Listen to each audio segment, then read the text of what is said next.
Canada ਦੀ ਇੱਕ ਅਦਾਲਤ ਨੇ 1985 ਦੇ ਏਅਰ ਇੰਡੀਆ ਕਨਿਸ਼ਕ ਬੰਬ ਧਮਾਕੇ ਦੇ ਮਾਮਲੇ ਵਿੱਚ ਬਰੀ ਕੀਤੇ ਗਏ ਸਿੱਖ ਆਗੂ ਰਿਪੁਦਮਨ ਸਿੰਘ ਮਲਿਕ ਦੀ ਹੱਤਿਆ ਦੇ 2 ਦੋਸ਼ੀਆਂ ਨੂੰ ਦੋਸ਼ੀ ਕਰਾਰ ਦਿੱਤਾ ਹੈ। ਟੈਨਰ ਫੌਕਸ ਅਤੇ ਜੋਸ ਲੋਪੇਜ਼ ਨੇ ਬ੍ਰਿਟਿਸ਼ ਕੋਲੰਬੀਆ ਦੀ ਸੁਪਰੀਮ ਕੋਰਟ ਵਿੱਚ ਮੰਨਿਆ ਕਿ ਮਲਿਕ ਨੂੰ ਮਾਰਨ ਲਈ ਉਹਨਾਂ ਨੂੰ ਪੈਸੇ ਦਿੱਤੇ ਗਏ ਸਨ। 14 ਜੁਲਾਈ 2022 ਨੂੰ ਮਲਿਕ ਨੂੰ ਸਰੀ ਬ੍ਰਿਟਿਸ਼ ਕੋਲੰਬੀਆ ਵਿੱਚ ਉਹਨਾਂ ਦੇ ਘਰ ਦੇ ਬਾਹਰ ਕਈ ਵਾਰ ਫਾਇਰ ਕਰਕੇ ਕਤਲ ਕਰ ਦਿੱਤਾ ਗਿਆ ਸੀ। ਵੈਂਕੂਵਰ ਸਨ ਦੀ ਰਿਪੋਰਟ ਮੁਤਾਬਕ ਜਦੋਂ ਦੋਵਾਂ ਮੁਲਜ਼ਮਾਂ ਨੂੰ ਅਦਾਲਤ ਵਿੱਚ ਪੇਸ਼ ਕੀਤਾ ਗਿਆ ਤਾਂ ਦੋਵਾਂ ਵਿੱਚ ਲੜਾਈ ਹੋ ਗਈ ਅਤੇ ਇੱਕ ਦੂਜੇ ਨੂੰ ਥੱਪੜ ਅਤੇ ਮੁੱਕੇ ਮਾਰਨ ਲੱਗੇ, ਜਿਸ ਤੋਂ ਬਾਅਦ ਸ਼ੈਰਿਫ ਨੇ ਦੋਵਾਂ ਨੂੰ ਇੱਕ ਦੂਜੇ ਤੋਂ ਦੂਰ ਕਰ ਦਿੱਤਾ। ਮਲਿਕ ਨੂੰ 2005 ਵਿੱਚ ਏਅਰ ਇੰਡੀਆ ਦੀ ਫਲਾਈਟ 182 ਨੂੰ ਬੰਬ ਨਾਲ ਉਡਾਉਣ ਦੇ ਦੋਸ਼ਾਂ ਤੋਂ ਬਰੀ ਕਰ ਦਿੱਤਾ ਗਿਆ ਸੀ। ਇਸ ਹਾਦਸੇ ਵਿੱਚ 329 ਲੋਕ ਮਾਰੇ ਗਏ ਸਨ।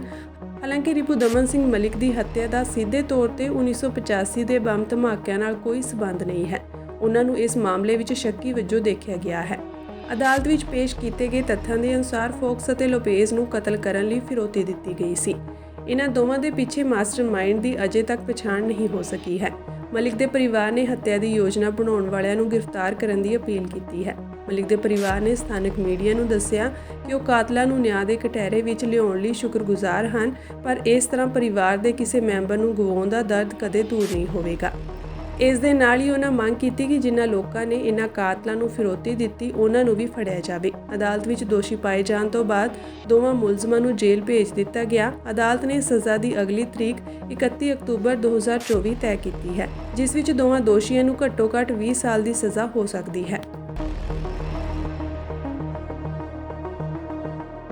ਕੈਨੇਡਾ ਦੀ ਇੱਕ ਅਦਾਲਤ ਨੇ 1985 ਦੇ ਏਅਰ ਇੰਡੀਆ ਕਨਿਸ਼ਕ ਬੰਬ ਧਮਾਕੇ ਦੇ ਮਾਮਲੇ ਵਿੱਚ ਬਰੀ ਕੀਤੇ ਗਏ ਸਿੱਖ ਆਗੂ ਰਿਪੁਦਮਨ ਸਿੰਘ ਮਲਿਕ ਦੀ ਹੱਤਿਆ ਦੇ 2 ਦੋਸ਼ੀਆਂ ਨੂੰ ਦੋਸ਼ੀ ਕਰਾਰ ਦਿੱਤਾ ਹੈ। ਟੈਨਰ ਫੌਕਸ ਅਤੇ ਜੋਸ ਲੋਪੇਜ਼ ਨੇ ਬ੍ਰਿਟਿਸ਼ ਕੋਲੰਬੀਆ ਦੀ ਸੁਪਰੀਮ ਕੋਰਟ ਵਿੱਚ ਮੰਨਿਆ ਕਿ ਮਲਿਕ ਨੂੰ ਮਾਰਨ ਲਈ ਉਹਨਾਂ ਨੂੰ ਪੈਸੇ ਦਿੱਤੇ ਗਏ ਸਨ। 14 ਜੁਲਾਈ 2022 ਨੂੰ ਮਲਿਕ ਨੂੰ ਸਰੀ ਬ੍ਰਿਟਿਸ਼ ਕੋਲੰਬੀਆ ਵਿੱਚ ਉਹਨਾਂ ਦੇ ਘਰ ਦੇ ਬਾਹਰ ਕਈ ਵਾਰ ਫਾਇਰ ਕਰਕੇ ਕਤਲ ਕਰ ਦਿੱਤਾ ਗਿਆ ਸੀ। ਵੈਂਕੂਵਰ ਸਨ ਦੀ ਰਿਪੋਰਟ ਮੁਤਾਬਕ ਜਦੋਂ ਦੋਵਾਂ ਮੁਲਜ਼ਮਾਂ ਨੂੰ ਅਦਾਲਤ ਵਿੱਚ ਪੇਸ਼ ਕੀਤਾ ਗਿਆ ਤਾਂ ਦੋਵਾਂ ਵਿੱਚ ਲੜਾਈ ਹੋ ਗਈ ਅਤੇ ਇੱਕ ਦੂਜੇ ਨੂੰ ਥੱਪੜ ਅਤੇ ਮੁੱਕੇ ਮਾਰਨ ਲੱਗੇ, ਜਿਸ ਤੋਂ ਬਾਅਦ ਸ਼ੈਰਿਫ ਨੇ ਦੋਵਾਂ ਨੂੰ ਇੱਕ ਦੂਜੇ ਤੋਂ ਦੂਰ ਕਰ ਦਿੱਤਾ। ਮਲਿਕ ਨੂੰ 2005 ਵਿੱਚ ਏਅਰ ਇੰਡੀਆ ਦੀ ਫਲਾਈਟ 182 ਨੂੰ ਬੰਬ ਨਾਲ ਉਡਾਉਣ ਦੇ ਦੋਸ਼ਾਂ ਤੋਂ ਬਰੀ ਕਰ ਦਿੱਤਾ ਗਿਆ ਸੀ। ਇਸ ਹਾਦਸੇ ਵਿੱਚ 329 ਲੋਕ ਮਾਰੇ ਗਏ ਸਨ।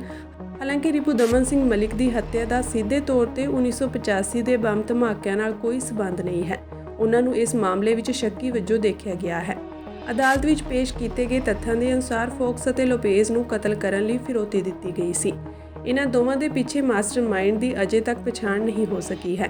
ਮਲਿਕ ਦੇ ਪਰਿਵਾਰ ਨੇ ਹੱਤਿਆ ਦੀ ਯੋਜਨਾ ਬਣਾਉਣ ਵਾਲਿਆਂ ਨੂੰ ਗ੍ਰਿਫਤਾਰ ਕਰਨ ਦੀ ਅਪੀਲ ਕੀਤੀ ਹੈ। ਮਲਿਕ ਦੇ ਪਰਿਵਾਰ ਨੇ ਸਥਾਨਕ ਮੀਡੀਆ ਨੂੰ ਦੱਸਿਆ ਕਿ ਉਹ ਕਾਤਲਾਂ ਨੂੰ ਨਿਆਂ ਦੇ ਕਟਹਿਰੇ ਵਿੱਚ ਲਿਆਉਣ ਲਈ ਸ਼ੁਕਰਗੁਜ਼ਾਰ ਹਨ, ਪਰ ਇਸ ਤਰ੍ਹਾਂ ਪਰਿਵਾਰ ਦੇ ਕਿਸੇ ਮੈਂਬਰ ਨੂੰ ਗਵਾਉਣ ਦਾ ਦਰਦ ਕਦੇ ਦੂਰ ਨਹੀਂ ਹੋਵੇਗਾ। ਇਸ ਦੇ ਨਾਲ ਹੀ ਉਹਨਾਂ ਮੰਗ ਕੀਤੀ ਕਿ ਜਿਨ੍ਹਾਂ ਲੋਕਾਂ ਨੇ ਇਹਨਾਂ ਕਾਤਲਾਂ ਨੂੰ ਫਿਰੌਤੀ ਦਿੱਤੀ ਉਹਨਾਂ ਨੂੰ ਵੀ ਫੜਿਆ ਜਾਵੇ। ਅਦਾਲਤ ਵਿੱਚ ਦੋਸ਼ੀ ਪਾਏ ਜਾਣ ਤੋਂ ਬਾਅਦ ਦੋਵਾਂ ਮੁਲਜ਼ਮਾਂ ਨੂੰ ਜੇਲ੍ਹ ਭੇਜ ਦਿੱਤਾ ਗਿਆ। ਅਦਾਲਤ ਨੇ ਸਜ਼ਾ ਦੀ ਅਗਲੀ ਤਰੀਕ 31 ਅਕਤੂਬਰ 2024 ਤੈਅ ਕੀਤੀ ਹੈ, ਜਿਸ ਵਿੱਚ ਦੋਵਾਂ ਦੋਸ਼ੀਆਂ ਨੂੰ ਘੱਟੋ-ਘੱਟ 20 ਸਾਲ ਦੀ ਸਜ਼ਾ ਹੋ ਸਕਦੀ ਹੈ।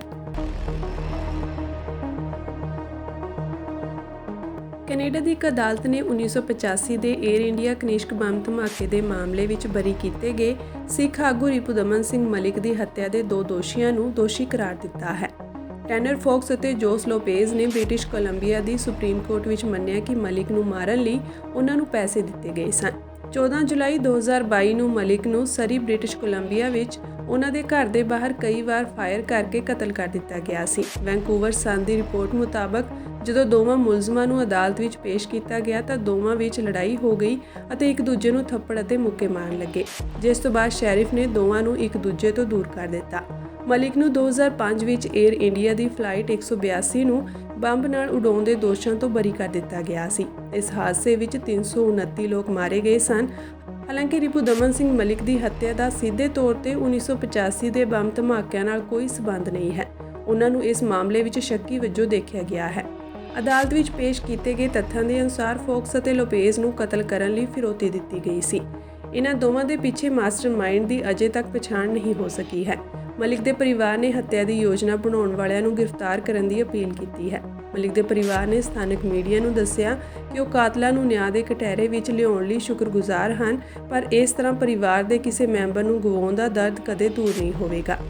ਇਸ ਦੇ ਨਾਲ ਹੀ ਉਹਨਾਂ ਮੰਗ ਕੀਤੀ ਕਿ ਜਿਨ੍ਹਾਂ ਲੋਕਾਂ ਨੇ ਇਹਨਾਂ ਕਾਤਲਾਂ ਨੂੰ ਫਿਰੌਤੀ ਦਿੱਤੀ ਉਹਨਾਂ ਨੂੰ ਵੀ ਫੜਿਆ ਜਾਵੇ। ਅਦਾਲਤ ਵਿੱਚ ਦੋਸ਼ੀ ਪਾਏ ਜਾਣ ਤੋਂ ਬਾਅਦ ਦੋਵਾਂ ਮੁਲਜ਼ਮਾਂ ਨੂੰ ਜੇਲ੍ਹ ਭੇਜ ਦਿੱਤਾ ਗਿਆ। ਅਦਾਲਤ ਨੇ ਸਜ਼ਾ ਦੀ ਅਗਲੀ ਤਰੀਕ 31 ਅਕਤੂਬਰ 2024 ਤੈਅ ਕੀਤੀ ਹੈ, ਜਿਸ ਵਿੱਚ ਦੋਵਾਂ ਦੋਸ਼ੀਆਂ ਨੂੰ ਘੱਟੋ-ਘੱਟ 20 ਸਾਲ ਦੀ ਸਜ਼ਾ ਹੋ ਸਕਦੀ ਹੈ।